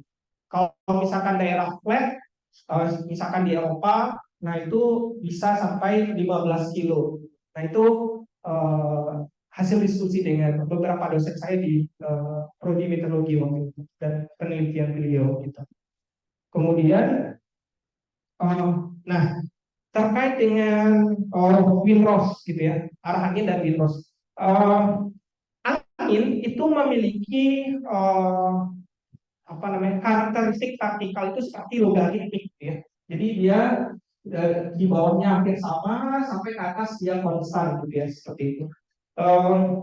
Dan rata-rata pengambilan parameter angin itu adalah di 10 meter. 10 meter itu udah mewakili di bagian ya bagian permukaan, dan itu adalah standar dari WMO gitu, seperti itu pengukuran arah dan kecepatan angin. Nah, untuk di satelit itu ada angin di ketinggian 10 meter itu ada datanya gitu. Nah, itu bisa dimanfaatkan juga seperti itu. Kemudian nah, terakhir itu terkait dengan prediksi Gaussian gitu.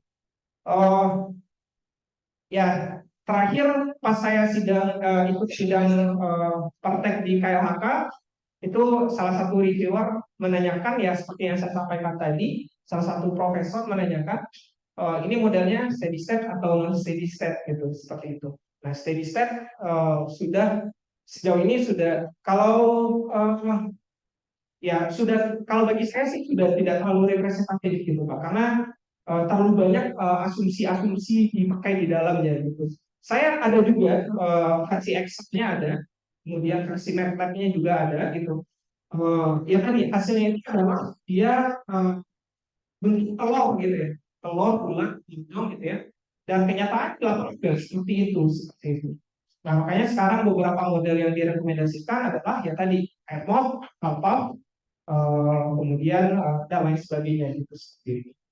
Mungkin itu sedikit dari saya. Baik, terima kasih Pak Aldi. Jadi sebenarnya sedikit banyak sudah memberikan gambaran ya. Oke, masalah ini kebetulan kita ada tadi dan Pak Sugeng juga ya dari BMKG. Kita kalau boleh share terkait dengan data BMKG ini, bagaimana sih aksesibilitas dari masyarakat itu kalau memang memerlukan untuk ya terutama kegiatan konsultasi ya, Pak, ada standar nilainya atau apa, bisa di share maksudnya? Bapak Ibu mohon izin. Jadi begini, kalau data yang masih levelnya L1, L2 itu kami sebutnya raw, sebenarnya tidak dipublis. Jadi memang tidak boleh. Tapi tersebut harga seperti berapa 30 juta sebenarnya tidak boleh. Karena data itu merupakan memang tidak boleh dipublis. Nah ini undang-undangnya memang ada eh, terkait dengan publikasi data metodologi, klimatologi dan geofisika. Jadi yang boleh dipublish itu adalah data yang sifatnya sudah L3. L3 ini istilahnya berarti sudah ulang. Minimalnya itu kalau nggak salah 13. Nah, seperti itu. Yang itu biasanya memang kalau untuk teman-teman mahasiswa bisa mengajukan Rp0 dengan syarat mendapat persetujuan dari prodinya dan menyertakan proposal studinya. Jadi depan Rp0, tapi bukan data yang sifatnya masih mempublish tadi yang sifatnya harian, jam-jaman, apalagi tidak boleh. Itu yang pertama. Yang kedua, tentu bagi non kependidikan itu memang ada tarifnya. Tarifnya itu sesuai dengan undang Perpres kalau nggak salah apa yang nomor 42 tahun 2000 berapa saya lupa itu ada perpresnya. Memang benar ada perpres. Cuma saya kira harganya tidak seperti yang tadi dibukakan. Saya tidak tahu ininya asumsi atau misalnya datanya dari stasiun mana gitu ya. Nah, jadi memang BMKG seperti itu ininya memang tidak boleh dipublish. Apalagi masa data itu memang mungkin dari keluaran auditnya misalnya itu memang tidak boleh kecuali Bapak Ibu bersurat langsung ke BMKG Jakarta atau ke pusat database-nya. Itu pun biasanya jawabannya akan lebih dari 1 tahun biasanya. Karena memang intinya memang tidak boleh gitu loh. Nah, memang saya sendiri sebagai orang BMKG yang juga kemarin habis penelitian, saya juga tidak menggunakan data BMKG Pak secara menyeluruh. Saya menggunakan data yang seperti Pak Alvin tadi bilang, dengan menggunakan data-data yang sifatnya apa tadi satelit, dari modeling, dari analisis, tapi memang divalidasi dulu dengan menggunakan data BMKG. Data BMKG kan tidak perlu banyak-banyak untuk memvalidasinya. Misalnya untuk daerah yang kita buat klaster, misalnya jarak pinggir pantai, kita ambil satu data BMKG satu. Untuk daerah perbukitan, kita ambil data BMKG satu. Ya, Klaster pantai, kita, klaster apa seperti yang ada di wilayah Sumatera Barat. Karena seperti itu Pak. Artinya bahwa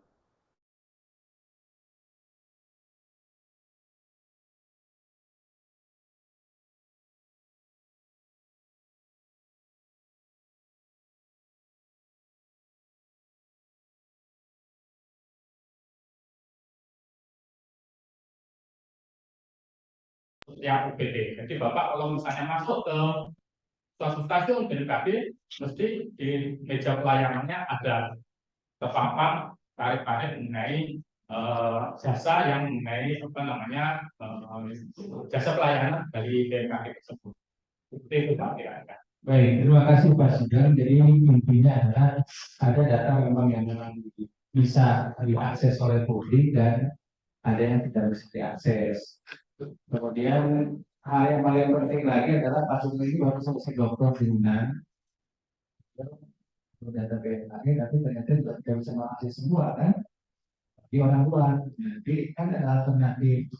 Alternatif ini yang dimanfaatkan dengan tentu agar tetap sesuai kaidah ilmiah atau beberapa yang validasi menggunakan data BMKG yang boleh diakses oleh publik seperti itu. Jadi tidak semuanya memakai data BMKG, tapi hasil misalnya perkiraan dari satelit atau pemodelan prognostika ya itu nanti divalidasi dengan beberapa data saja yang penting lah istilahnya. Jadi untuk memastikan yang hasil baca satelit atau dari pemodelan itu memang bisa dipakai seperti itu. Mungkin satu lagi tambahan yang jadi kalau misalnya teman-teman dari konsultan misalnya ya, saya kira kalau misalnya itu di suatu wilayah perkebunan tambang, saya kira memang memasang alat weather station saya kira bukan suatu hal yang sekarang itu hal yang apa namanya sulit dan hal yang mahal gitu ya. Dan itu mungkin dibandingkan membeli data istilahnya, saya kira dengan modalitas yang hampir sama, intinya saya kira akan mendapatkan data in situ yang lebih panjang mungkin dan lebih realistik dan lebih itu akan bisa mewakili daerahnya yang sifatnya lokal. Jadi AWS yang sekarang saya kira tidak mahal-mahal sekali gitu kan. Kalau misalnya parameternya tentu tidak banyak-banyak misalnya suhu, kelembapan, angin, curah hujan itu saya kira tidak terlalu mahal. Di e-katalog sekarang sudah terpapar itu apa namanya alat yang disebutkan leader detection dan saya kira mungkin menurut saya itu lebih representatif dan akan mewakili wilayah ataupun wilayah penelitian atau wilayah operasional daripada tambang atau perkebunan tersebut gitu. Baik, Mas Gun. Ini mungkin kita sedikit ya apa ya sharing juga dari Pak Alvin. Mungkin kalau kita mau pakai alternatif memasang yang lokal itu, tentu ya seperti kriteria arah kecepatan angin yang menurut Menlo harus 10 meter dari permukaan tanah, itu apakah masih kita bisa manfaatkan dengan AWS yang apa sifatnya yang ketinggiannya mungkin tidak bisa sampai 10 meter gitu ya. Kemudian durasinya atau minimum sehingga data itu layak untuk mewakili lokasi tersebut sepanjang tahun. Oh iya, baik, terima kasih Pak. Jadi sebenarnya kalau untuk standar kecepatan angin dari WMO memang 10 meter, tapi ada beberapa pengukuran lain gitu. Misalkan di ketinggian 2 meter itu untuk permukaan itu bisa representatif juga. Itu kalau di kampus biasanya menggunakan AWS portable kita. Kemudian ada juga yang ketinggian lebih dari 10 meter untuk mengukur sinoptik gitu ya, seperti itu. Jika datanya ada, ya kita juga bisa melakukan kajian juga lebih lanjut. Misalkan kita seperti yang disampaikan oleh Pak Sugeng tadi, kita lakukan verifikasi dulu, gitu ya. Mungkin beberapa hari saja, gitu ya. Apakah sudah cukup baik atau data satelitnya sudah cukup baik atau tidak, atau perlu pengolahan secara statistik, gitu. Misalkan menggunakan regresi dan lain sebagainya, gitu. Sehingga lebih mendekati kondisi real. Nah, itu bisa juga dilakukan seperti itu. Atau misalkan menggunakan penelitian-penelitian yang sudah pernah dilakukan gitu ya, misalkan di Padang bagaimana pemanfaatan misalkan data chips, misalkan data GSMAP misalkan gitu ya. Nah, itu bisa juga sebagai basic atau landasan untuk penggunaan data alternatif atau model prognostik seperti itu. Baik, terima kasih. Yang untuk Pak Zali sudah terjawab belum ya tentang Pak Bingung? Yang tadi disebutkan kalau geografis mereka yang Bapak sudah yang tidak paham. Oke, Oke, ini kalau pakai mikrofon itu ya, yang online bisa dengar juga. Nanti setelah ini kita masuk ke pertanyaan-pertanyaan yang diajukan dari online ya. Silakan Pak Zali. Ya, kadang-kadang dari lokasi sampai kita kadang-kadang itu gimana ya? Jadi bangunan tinggi sekarang kan begitu. Makanya kadang-kadang untuk penggunaan itu apakah masih relevan atau enggak? Apakah mau tidak kan kita ketemu menyampaikan 10 menit masih berlaku ya kita diterima pada kan begitu. Makasih Pak Bidang. Oke, clear ya, Pak Zali. Baik, terima kasih. Baik, selanjutnya minta tolong bantuan dari panitia untuk mengajukan pertanyaan-pertanyaan yang diajukan melalui Zoom ya. Silakan. Itu langsung direspon oleh Pak Cip.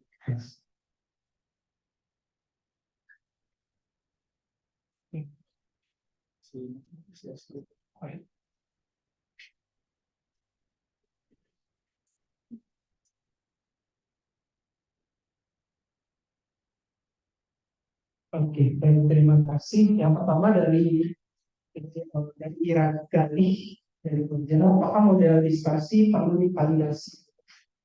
Ya memang kalau di praktek atau di AMDAL memang model dispersi sudah langsung digunakan gitu ya, seperti itu karena memang nggak ada bab-bab tertentu yang membahas mengenai validasi gitu, jadi bisa langsung digunakan. Tapi yang mungkin di bagian analisisnya bisa ditampilkan gitu ya, seberapa besar, seberapa baik gitu ya kemampuan dari masing-masing model, sehingga model ini ya cukup representatif digunakan di wilayah kajian gitu seperti itu. Mungkin hasil-hasil kajian aja pendukung mungkin seperti itu. Kemudian bagaimana cara melakukan pemodelan udara emisi jika suatu saat sedang ya. Kalau gimana data ya untuk perencanaan, nah, misalkan untuk di praktek gitu ya, kita eh, belum ada apa-apa nih gitu ya, masih tanah kosong gitu. Tapi kan kita sudah punya perencanaan dan lain sebagainya. Misalkan bahan bakarnya menggunakan apa gitu ya, kemudian dan lain sebagainya. Nah, biasanya itu kalau untuk simulasi langsung menggunakan, kalau saya biasanya langsung menggunakan baku mutu emisi gitu.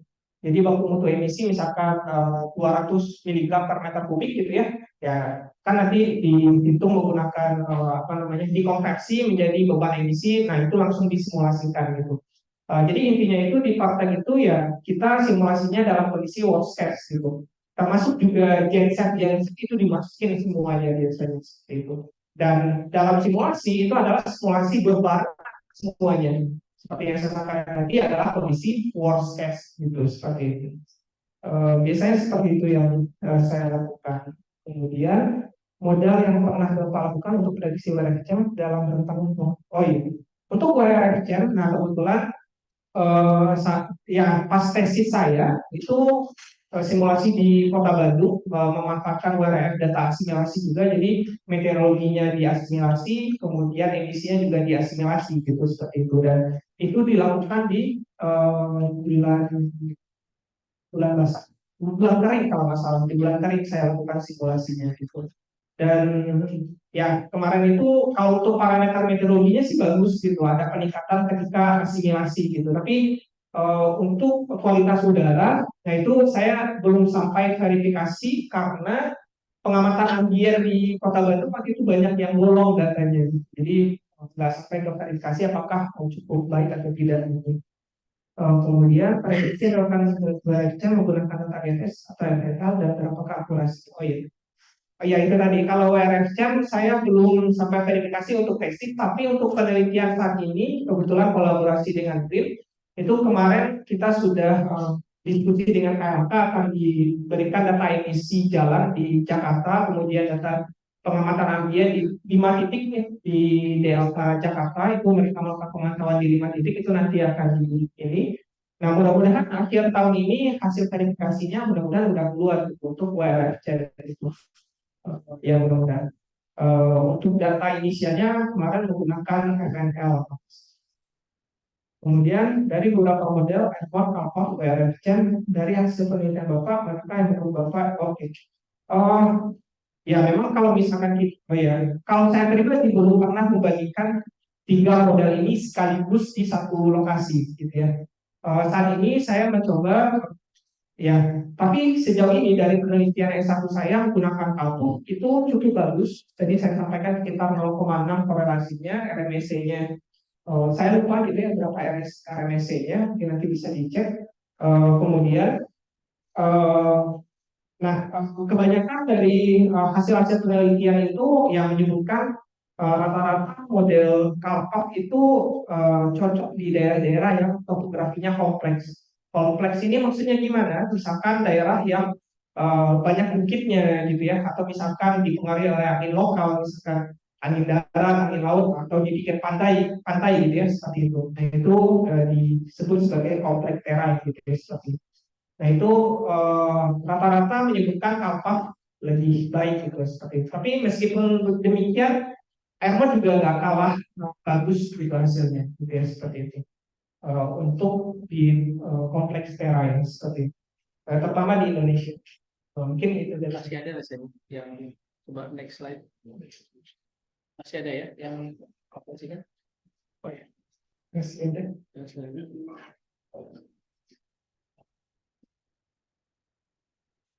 Ini di komputer yang mana nih? Ya, tolong next slide ya.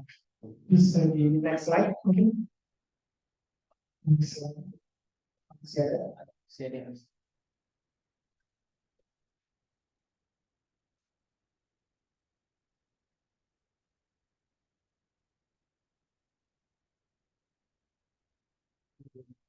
Belum dikirim ya dari situnya.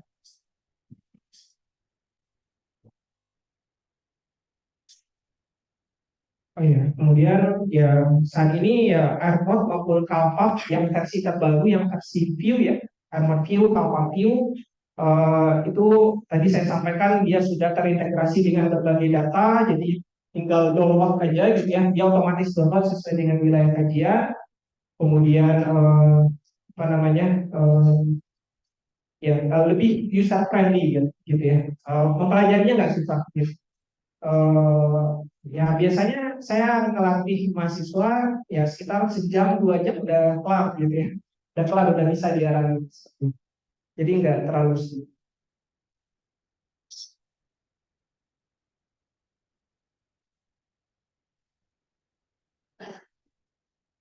Itu mahasiswa semester berapa yang dilatih sejam 2 jam itu?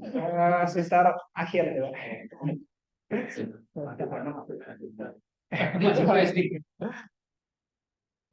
Dan pengolahan data meteorologi sebenarnya juga nggak sulit gitu. Misalkan data satelit produk tadi ya, formatnya itu NetCDM gitu. Tapi Bapak Ibu nggak perlu khawatir gitu. Sekarang banyak tools-tools untuk membaca format NetCDM. Yang paling gampang Panoply misalkan. Kemudian sedikit coding misalkan pakai Python juga bisa gitu. Atau lebih lagi pakai Graph juga bisa gitu. Jadi eh, apapun masalahnya semuanya ada solusinya gitu ya, seperti itu. Jadi nggak perlu khawatir lah gitu. Saya kan masalah tanpa masalah ya. Jadi, tapi kayak saya, ya silakan Pak. Ya, Pak, terutama saya terima kasih Pak Edwin ingin ingin konfirmasi kalau misalnya mengenai transfer yang bersumber dari Karhutla itu apa diskresi juga sisinya ya kategorinya. Oh, Ya tadi nantinya karena Elvin hanya menampilkan dari teropong aja, itu yang pertama. Yang kedua, saya kira model-model statistik luar biasa karena sistemnya adalah dinamis, atmosfer basisnya adalah distribusi yang sifatnya dinamis. Tapi sumber dayanya harus besar.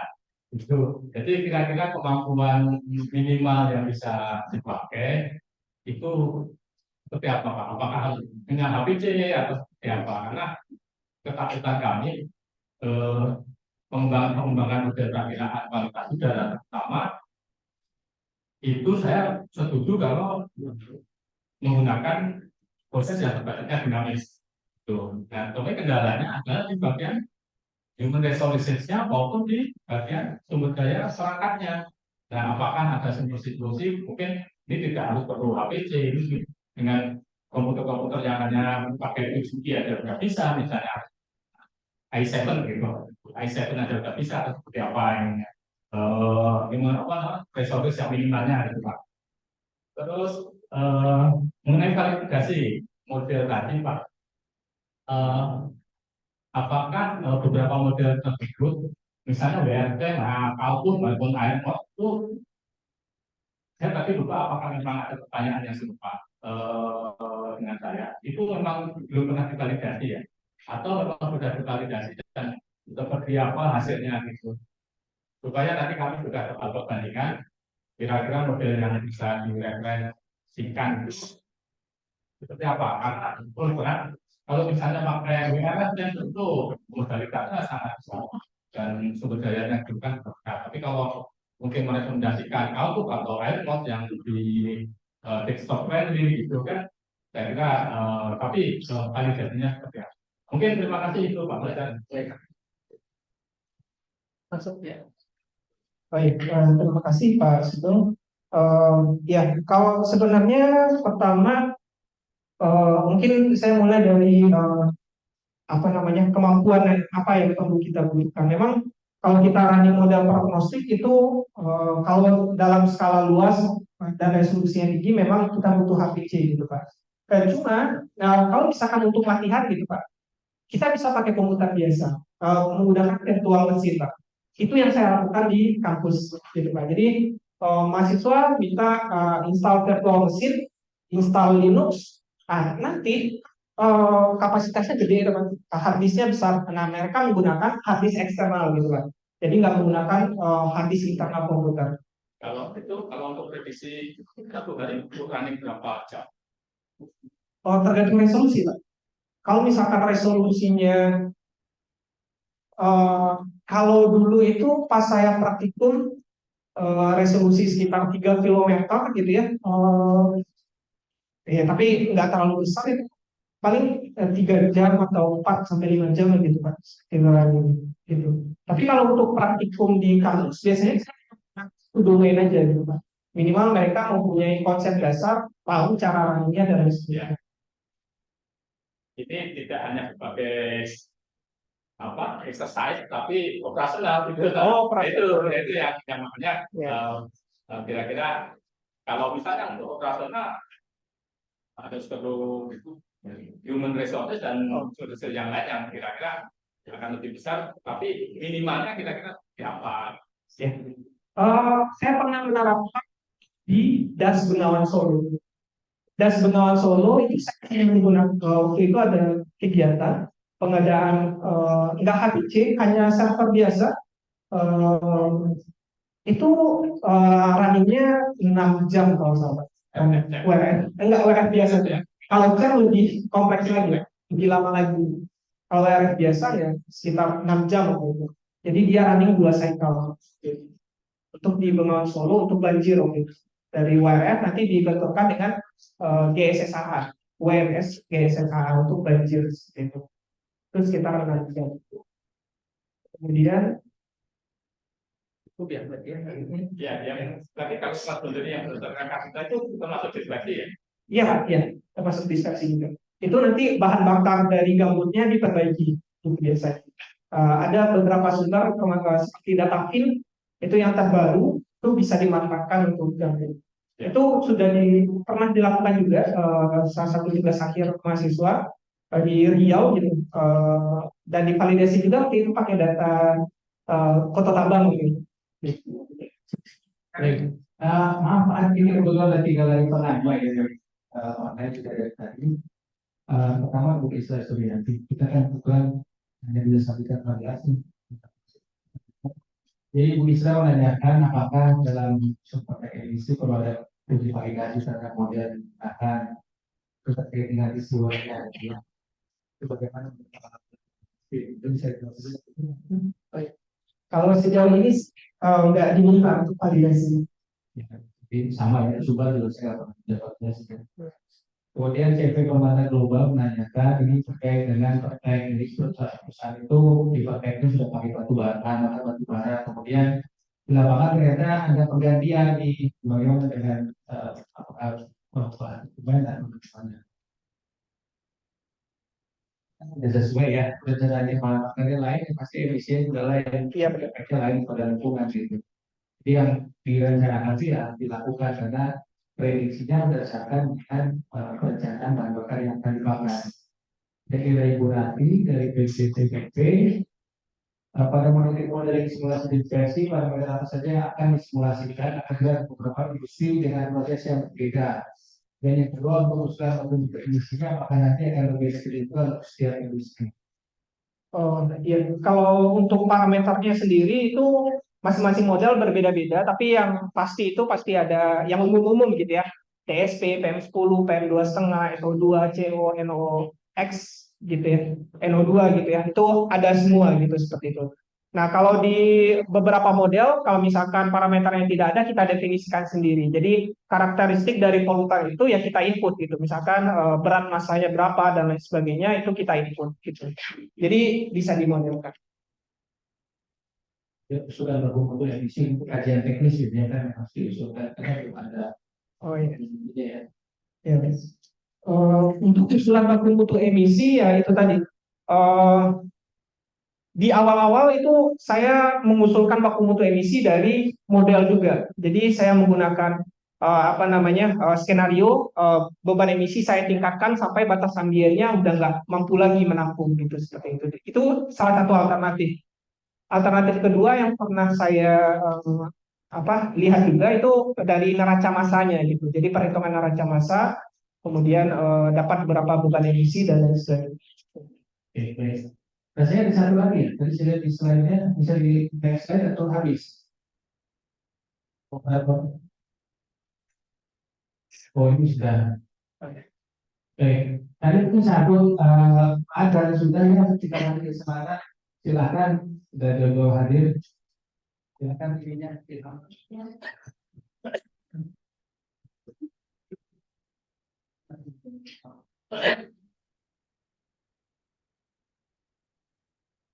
Mas, selamat siang Pak, nama saya Mutia dari PT Sukominfo. Tadi terkait yang Bapak bilang tadi kalau biasa masuk emisi ya. Saat ini saya sedang mengerjakan peta emisi, di mana sumber emisinya dari kegiatan tambang yaitu plastik dan genset yang sifatnya mobile. Kira-kira perjalanan bisnis digunakan Pak. Untuk genset sendiri ada di peraturan Perundang-Undangan 11 itu genset yang di bawah 100 kW itu nggak perlu diperhatikan. Kemudian kalau akumulasinya belum sampai 1000 juga nggak perlu diperhatikan. Maksudnya nggak perlu dilakukan pemantauan gitu. Tapi kalau misalkan udah di atas 100 itu wajib di pemantauan dan wajib disimulasikan gitu seperti itu. Ya termasuk tadi sumber kerasan juga dan lain sebagainya itu seharusnya disimulasikan juga gitu. Karena di beberapa kesempatan itu di itu kadang diminta juga gitu. Ada yang diminta, ada yang enggak, tapi rata-rata pas saya sidang diminta gitu. Apakah terutama di pertambangan sumber bukitnya itu dihitung. Nah, beban emisinya dari mana?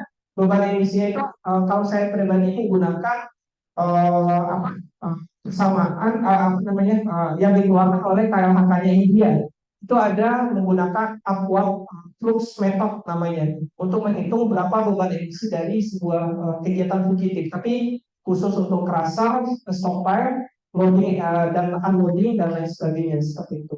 Modal apa yang bisa digunakan? Ya paling sederhana bisa menggunakan airlock.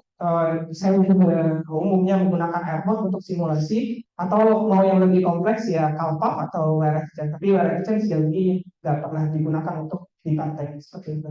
Yang saya tak ketahui. Kalau gensetnya bergerak Pak, berpindah-pindah tempat, itu juga masuk ke pakai.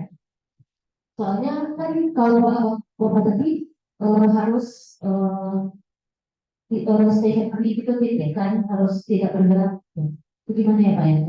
Kalau gensetnya mobile, nah itu perlu dikonfirmasi lagi ke pihak DLH atau KLHK-nya lagi. Karena setahu saya kalau untuk praktek ini ada di PLH nomor 5-nya itu khusus untuk apa yang tidak bergerak. Tapi kalau gensetnya mobile ya nanti mungkin bisa dikonfirmasi lagi seperti itu. Baik Bapak Ibu, jadi karena waktu membatasi kita, izinkan saya menyampaikan satu hal. Jadi kegiatan hari ini memang kerjasama antara Kementerian Lingkungan dan Tugas Lingkungan itu Universitas Andalas, di mana salah satu fungsi Tugas Lingkungan itu adalah itu Pak Ernest Salim menjadi pakai siaran itu perpanjangan dari KLH masuk dalam kegiatan capacity building ya, meningkatkan kapasitas sumber daya manusia karena ya mungkin kita tergantung terus dengan sumber daya yang berasal dari luar provinsi ya. Nah, oleh karena itu tadi sudah dibagikan link kuesioner dan ini memang menjadi kesehatan untuk mendapatkan sertifikat dan kegiatan ini. Kami sebetulnya sedang merancang pelatihan untuk capacity building dari apakah itu yang akan menilai dokumen atau yang menyusun dokumen atau mungkin kita pemberatasan. Tapi kami memang sangat memerlukan masukan terkait muatan apa yang harus paling dikerahkan di sana. Sehingga kami sebarkan kuesioner dan itu mudah-mudahan nanti menjadi pertimbangan kami dalam menyusun atau memfinalkan silabus yang sudah saya diskusikan dengan Pak Alvin dalam 2 hari terakhir ini. Dan mudah-mudahan kalau makin sering kita lakukan pelatihan, Pak Alvin juga jadi sering pulang kampung gitu kan. Nah, kampung juga tersangka, jadi mau tahu. Jadi terkait dengan bagaimana kita mengelola proyek sudah ini tentu tidak bisa kalau tidak bekerjasama.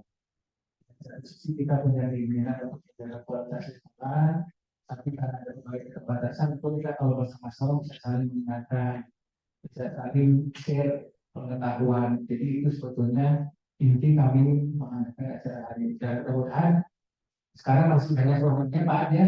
Saya bisa menangkap aura Pak Ari ini bertanya banyak, tapi insya Allah kita cuma ya. Kan udah tenaga pelatihan udah berupa saja adanya ya kalau yang pelatihan di Bandung. Tapi kalau nanti kita bisa kembangkan semakin banyak orang yang paham di Sumbar, ya itu kan tidak jauh-jauh dari yang Bandung. Gitu. Baik, jadi itu mungkin sebagai closing statement dari saya sebagai moderator. Mohon maaf karena keterbatasan waktu ini kita tidak bisa fasilitasi semua pertanyaan. Insya kita bisa ketemu lagi di kesempatan lain yang lebih baik dan mudah-mudahan effort kita ini membina ibadah dan bisa berkontribusi dalam menjaga kesehatan bersama pertumbuhan negara. Mohon maaf sekali lagi dan saya akhiri. Assalamualaikum warahmatullahi wabarakatuh. Kembalikan kepada MC.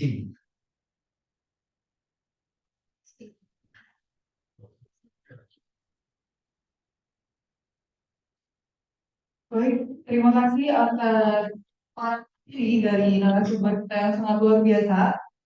Selanjutnya adalah penyerahan sertifikat yang akan dibawakan oleh Bapak Fajar Mubira kepada Bapak Fajar Mubira. Jadi saya mewakili BTL dan PSLH ya. Ini PSLH dari PSLH dulu.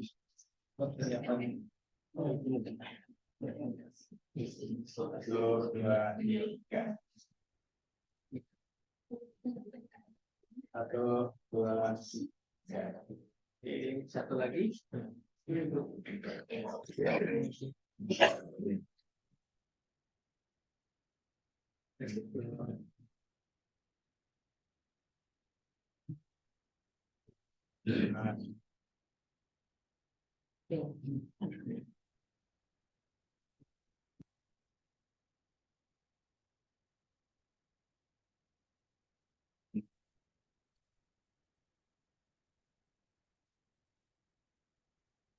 Enggak, untuk acara selanjutnya yaitu foto bersama yang akan dipandu langsung oleh panitia dan bagi yang online boleh di on cam.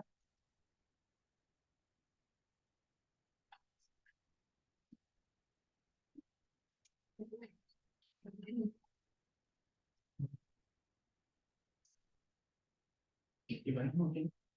Screenshot aja. Kalau untuk yang offline dipandu langsung dengan panitia, sedangkan yang online itu bakal dibantu oleh host. Ini dibuat galeri aja. Dibuat galeri.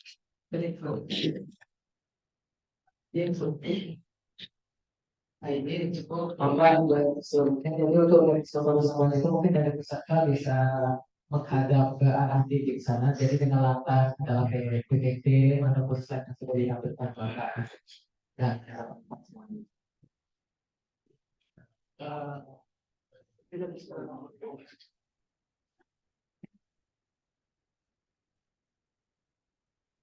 Gimana jadinya? jadi untuk dari para peserta bisa menghadap ke daerah akan melakukannya dalam slide. Itu berdiri.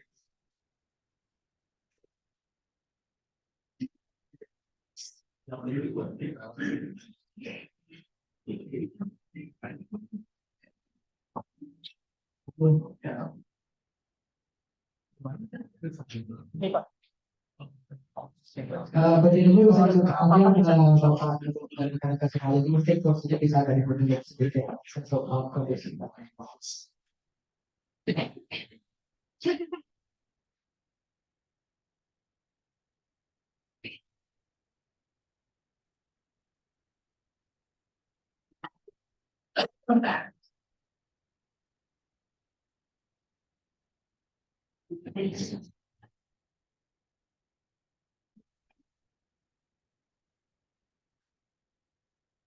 Nah, kita belum apa?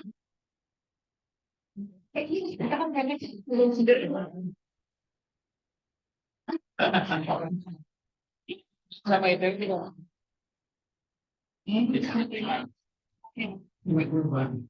Sudah. Iya kan. Dari ini kalau tempat baca apa nggak sih kita Kita di mana? Iya. Sebentar,